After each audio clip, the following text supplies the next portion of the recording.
근데 개인 상담 이론과 실제 그리고 보강 수업에 대한 마지막 3차시 수업입니다. 자, 우리 오늘 마지막 이제 우리 종강 수업을 하면서 지금 올려드린 이 수업 내용까지 우리 선생님들께서 수강을 하셔야지만 이제 다음 주 시험을 제외한 모든 수업이 이제 종강이 됩니다. 그래서 우리 선생님들이 이 내용을 잘 이해하시고 봐주시면 될 것 같습니다.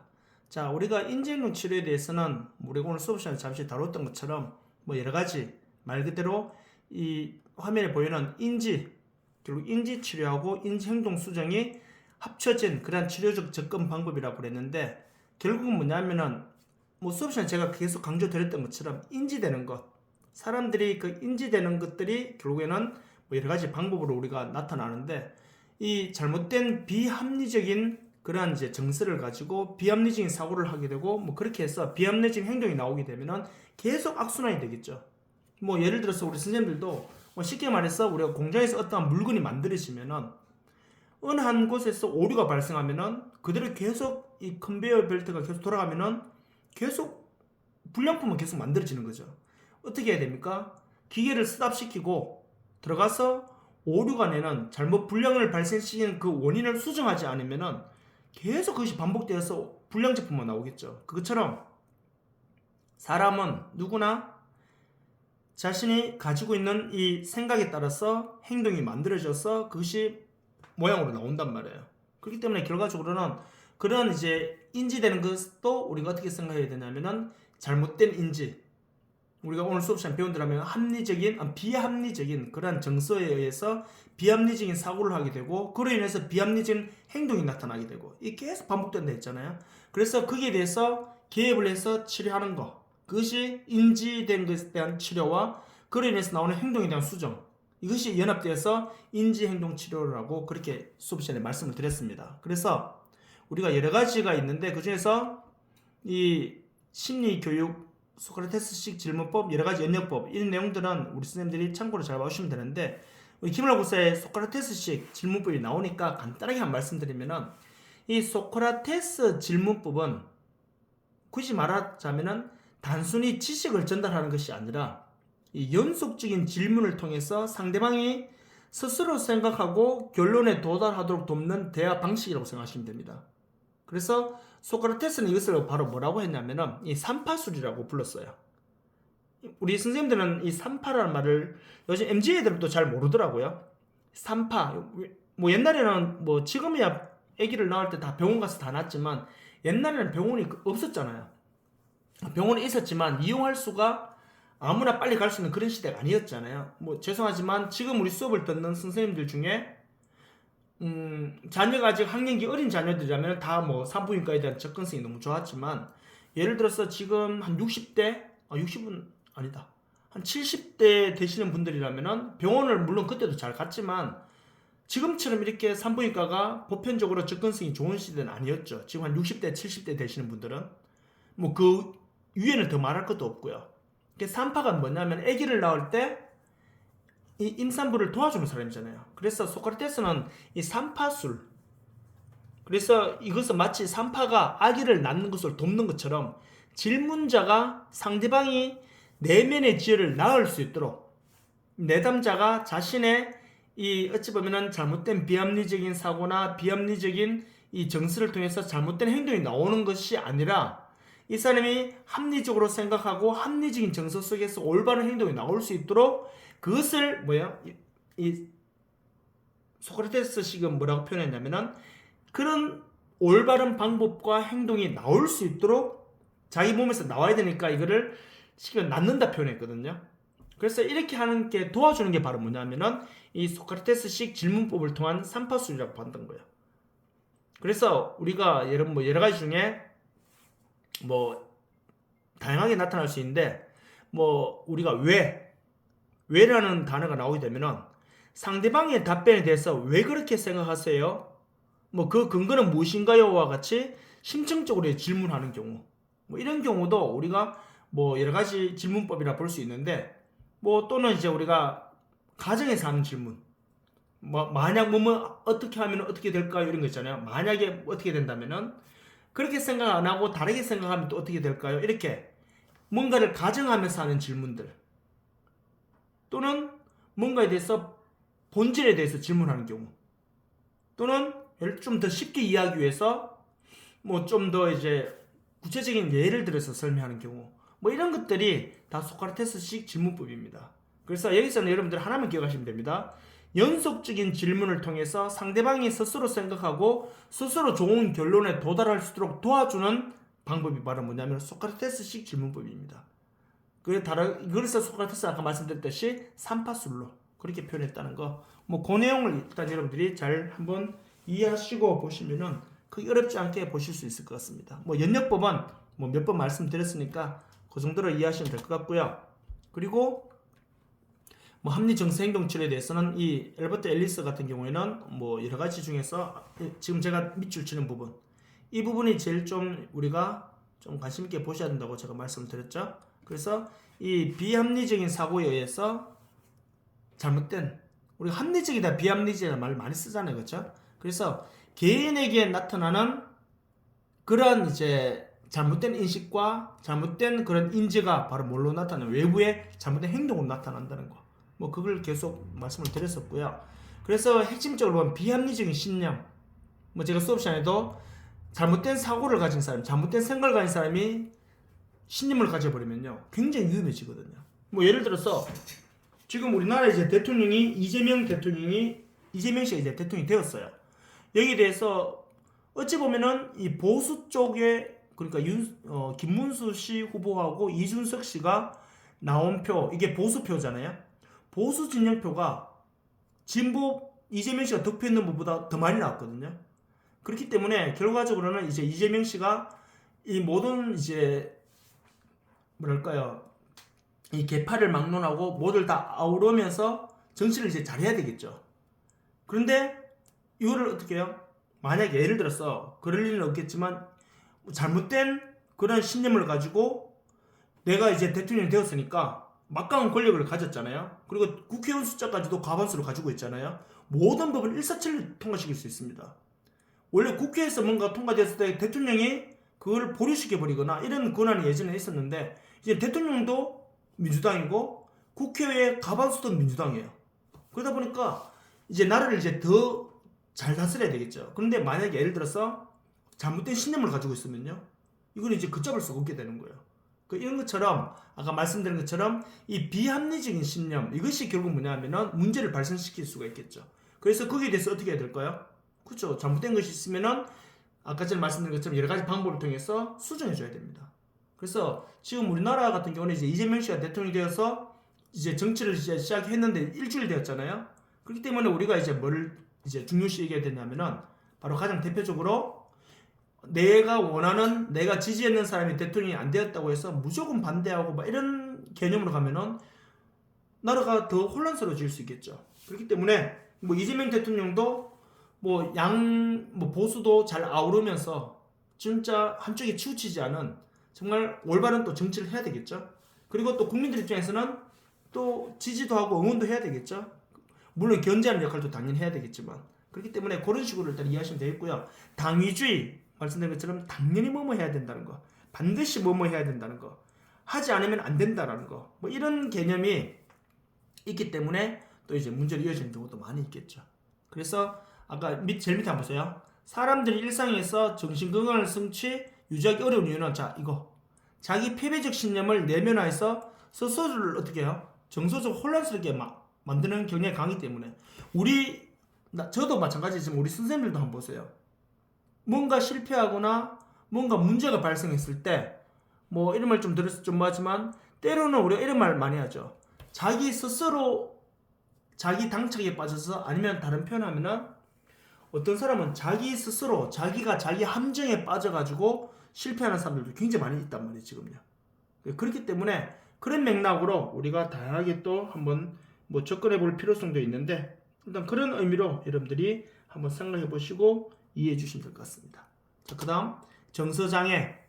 뭐 이건 아까 전에 우리가 수업 시간에도 한번 다뤘던 내용처럼 비합리적 신념에 의해서 동반되는, 결국 비합리적 신념은 뭐예요? 내가 가지고 있는 잘못된 뭐가 될까요? 그렇죠. 잘못된 패러다임이 되겠잖아요. 이런 것들 때문에 어떻게 될까요? 이걸로 인해서 잘못된 생각도 가지게 되고 이런 기타 등등의 문제가 발생할 수 있겠죠. 이런 문제가 발생할 수 있으니까 아까 제가 말씀 비합리적인 신념에 의해서 비합리적인 정서가 나타나고 비합리적인 행동이 나타나니까 결국 뭐예요? 그런 것들이 이런 것들로 지금 제가 뒷부분 이런 내용들로 지금 나타난단 말이에요. 지금요.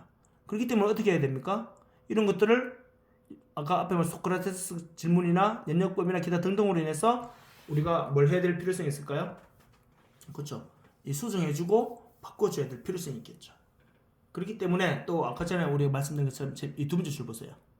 생애 초기에 무비판적으로 받아들인 내용들이 있겠죠. 무비판적으로 받아들였다는 것은 내가 환경에 대해서 내가 주어진 환경에서 어릴 때는 이성적인 판단을 잘 못하잖아요. 옳고 그름에 대한 판단력이 떨어지기 때문에 대부분 다 어떻게 합니까? 있는 그대로 반드라이스의 학습 이론처럼 나한테 그대로 막 받아들여진단 말이에요. 그래서 잘못된 것들이 먼저 많이 흡수돼 버리면은 내가 하는 것들이 다 뭐예요? 비관적이고 부정적이고 막 이런 식으로 볼 수밖에 없죠. 예전에 제가 수업 시간에 설명드린 대로 우리가 스펀지는 이 액체 굉장히 잘 흡수합니다. 근데 이 스펀지, 마른 스펀지는 어떤 액체를 제일 잘 흡수할까요? 다른 거 없습니다. 자기한테 제일 먼저 오는 걸 제일 잘 흡수합니다. 그 말은 이 스펀지가 예를 들어서 이 꾸중물이나 아니면 잘못된 오염된 물을 먼저 흡수하게 되면요. 다른 것들은 깨끗한 물이 다음엔 와도 잘 안에까지 깊숙이 침투를 못해요. 반대로 깨끗한 물을 먼저 흡수한 이 스펀지는요. 아무리 나쁘고 오염된 물이 왔다 하더라도 겉은 묻을 수는 있겠지만 속 내면까지는 오염되지는 않겠죠. 그것처럼 우리가 어릴 때 조금 환경적인 문제나 아니면 기타 등등의 문제로 인해서 그 상황의 문제로 인해서 잘못된 왜곡된 그런 이제 인지를 하게 되면은 아까 말씀드린 것처럼 뒤에 나오는 거 이런 내용들이 굉장히 많이 발생할 수밖에 없는 거죠. 그렇기 때문에 그런 거에 대해서 우리가 또 한번 생각해 보실 필요도 있겠고요. 그래서 세 번째 거 보세요. 아동기 때, 즉 어릴 때죠. 이 어릴 때 그럼 뭡니까? 여기서 중요한 인물은 뭐 부모님이 대표적인 인물이 되겠죠. 또 다른 뭐 다양한 사람들 될 수 있겠지만요. 근데 비합리적 신념을 뭐예요? 잘못된 것을 뭐 했단 말일까요? 습득이 됐단 말이죠. 하지만 성장 과정에서 스스로 비합리적 독단 또는 근거 없는 믿음을 또 뭐예요? 만들기도 한다는 거. 학습되어서 만들어지기도 하지만 자기가 자라면서 어떻게 됩니까? 그렇죠. 잘못될 수도 있다는 거죠. 뭐 굳이 비유를 하자면은 예를 들어서 어릴 때 잘못된 예를 들어서 뭐 언어 습득이나 욕을 많이 들어서 또는 뭐 이런 이제 비속어를 많이 듣는 환경에서 자라게 되면은 그 용어를 우리가 많이 학습돼서 사용하잖아요.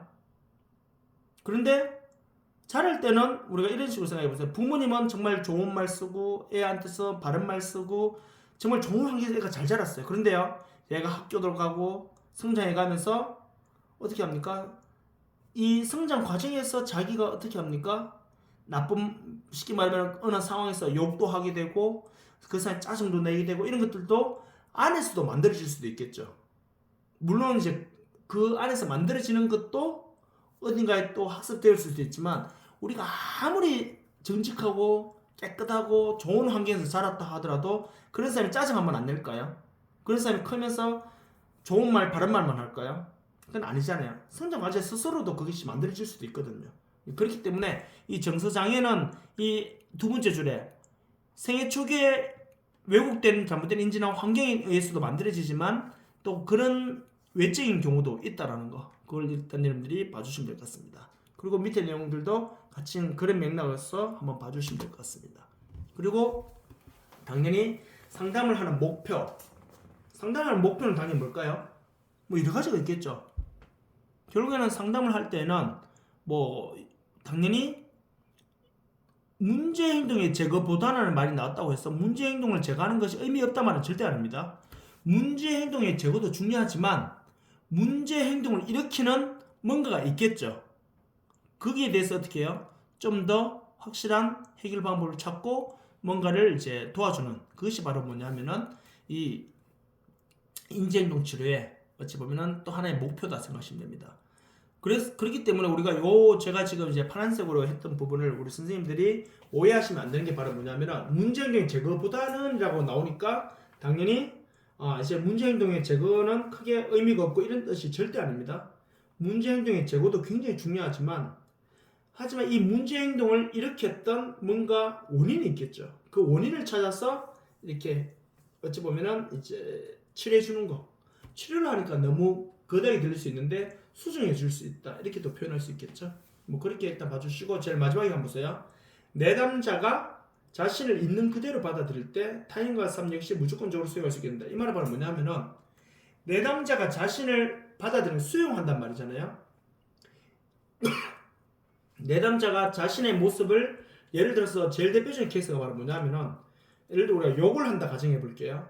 욕을 한다는 게 나쁘다는 거는 사람들이 알아요. 욕을 하는 사람들도. 근데 자신이 욕을 하고 있으면서도 욕하는 거를 욕이라고 생각 안 하는 사람이 있을까 없을까요? 있을 수도 있겠죠. 그렇기 때문에 자기가 하는 그 말을 자기가 이게 욕이든 아니든 어쨌든 간에 이게 다른 사람한테 피해를 주거나 다른 사람의 인상을 찌푸리게 되거나 그런 문제가 발생한다면은 나는 그런 의도로 너에게 그 말을 안 했기 때문에 내가 하는 것은 잘못이 없다. 이런 것이 아니라 너가 지금 했는 그 행동과 그 모습이 너가 스스로 판단하라는 게 아니라 객관적인 기준을 네가 그대로 받아들여야 된다는 거죠. 객관적인 기준을 봤을 때 너는 너 자신이 그 정도 말하는 거는 욕이라고 생각 안 할지는 모르겠지만 하지만 객관적인 기준에 의해서 그건 욕이 될 수 있다라고 말한다면 그걸 받아들일 수 있는 역량을 만들어주는 거예요. 그래야지만 뭐가 되죠? 다른 사람의 모습도 내가 받아들일 수도 있고 다른 사람의 모습에 대해서 내가 비판적 입장에서 내 기준에 맞춰서 하는 것이 아니라 객관적 입장에서 또 비판할 수 있는 그런 비판력도 생길 수도 있겠죠. 뭐 그런 식으로 여러분들이 봐주시면 될 것 같고요. 그래서 이 상담하는 방법은 여러 가지가 있습니다. 첫 번째 보시면 내담자의 생각과 그 사람이 생각하고 있는 감정 부분, 또 그 사람의 행동 패턴, 이런 것들의 변화 촉진을 위해서 어떻게 합니까? 뭐 여러 가지 인지, 알아들고, 정서, 행동 기법들 앞에서 계속 해왔었죠. 그런 내용들을 이제 활용해야 되는데 인지 기법, 쉽게 말하면 뭐예요? 인지 기법은 가장 대표적인 바로 뭘까요? 자 보시면은 내담자가 즉 상담을 받는 사람이죠. 내담자가 현실에 기초한 철학을 이게 그래서 인지행동 치료 기법은요. 소크라테스 질문법에 나와 있는 것처럼 이게 철학적인 내용이 굉장히 많거든요. 결국 뭐냐면 내담자가 자신의 현실에 있는 그런 내용들을 그가 받아들임으로 인해서 그것을 이 고전적 조건화 우리가 행동주의 치료하면서 봤었죠. 행동주의 치료에서 우리가 이 파블로프의 고전적 조건화라는 거 우리가 이미 개 종축을 실험하는 거 있었잖아요. 그래서 이 조건화의 처리 방법을 결국 뭐냐면 가르쳐 주는 겁니다. 자기가 인지된 것들이 어떻게 고쳐지는지에 대해서. 그래서 이 인지의 행동 치료도 말씀드린 것처럼 행동 치료 기법하고 큰 차이가 안 난다는, 조금 더 다양성의 입장에서 볼 수 있다는 것이 완전 차이가 나는 건 아니죠. 그래서 이름도 비슷하잖아요. 행동주의 치료하고 인지 행동 치료하고 뭐 같은 맥락으로 똑같다고 볼 수는 없지만 우리가 비슷한 맥락으로 이해하면서 보실 필요는 있겠죠. 그래서 비합리적인 신념에 대해서 논박하게 되는 거, 그리고 인지하는 거에 대해서 또 여러 가지 소크라테스 대화법, 질문법에 대해서도 우리가 이미 살펴본 것처럼 그런 맥락으로 보시면은 크게 어렵지 않게 여러분들이 이해하실 수 있을 것 같습니다. 자, 그렇게 일단 봐주시는 게 중요할 것 같고요. 그리고 나서 또 한 가지 이제 우리 선생님들이 보신다면은 뭐 자기 진술 대처는 논박을 통해 내담자의 역기능적 신념을 합리적, 대처적 자기 기술을 대처하기 위한 기법으로 또 내담자 자신이 스스로에게 습관처럼 역기능적인 진술들이 어떻게 일어나는지에 대해서도 알 수 있게 알려주는 거. 인지 기법은 인지하는 거, 알아차리는 거, 뭐 그런 식으로 이제 이해하시면 될 것 같고, 뭐 정서 기법과 행동 기법들도 여러분들이 같은 맥락으로 보시면 되는데, 흔히 말해서 행동 기법은 체계적 둔관법, 이거 기억나시나요? 이 내용도 우리 제가 기말고사 시험 낸다 했잖아요. 체계적 둔관법에 대해서도 우리가 그래서 모든 학문들이 되게 보면 좀 비슷한 케이스로 전혀 이 어찌 보면 인본주의 치료하고 인간 중심 치료잖아요.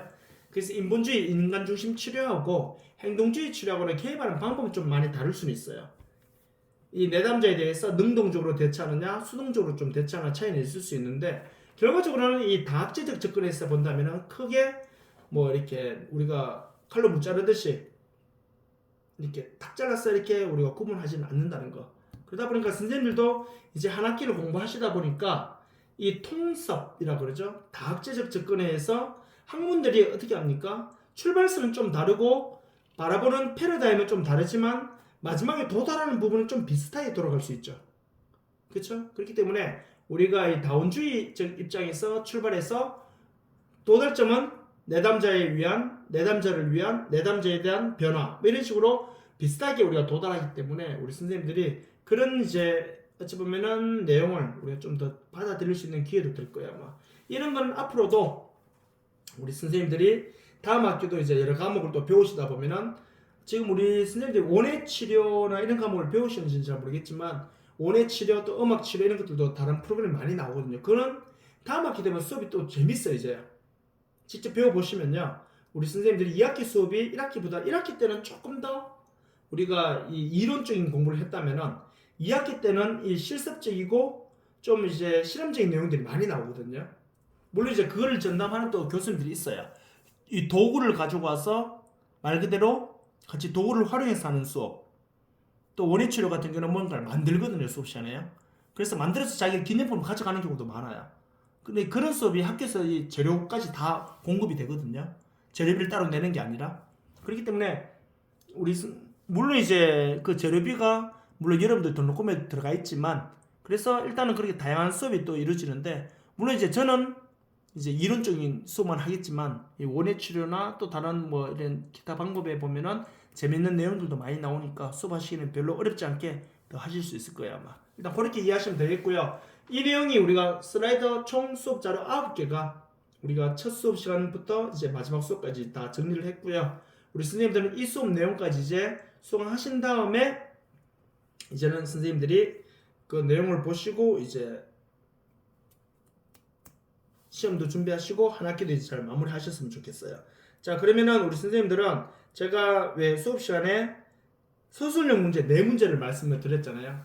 그 4문제 중에 우리 선생님들은 두 문제만 공부하셔서 2문제만 하라는 게 아니라 4문제를 우리가 그러니까 중간고사 이후에 배웠던 내용들 중에 그래도 요 정도 내용은 선생님들이 아시면은 좀 더 상담 기법이나 상담을 하는 데 있어서 추후에 좀 더 도움이 될 만한 중요한 내용이라고 여겨졌기 때문에 그 4문제를 시험 문제로 서술로 냈거든요.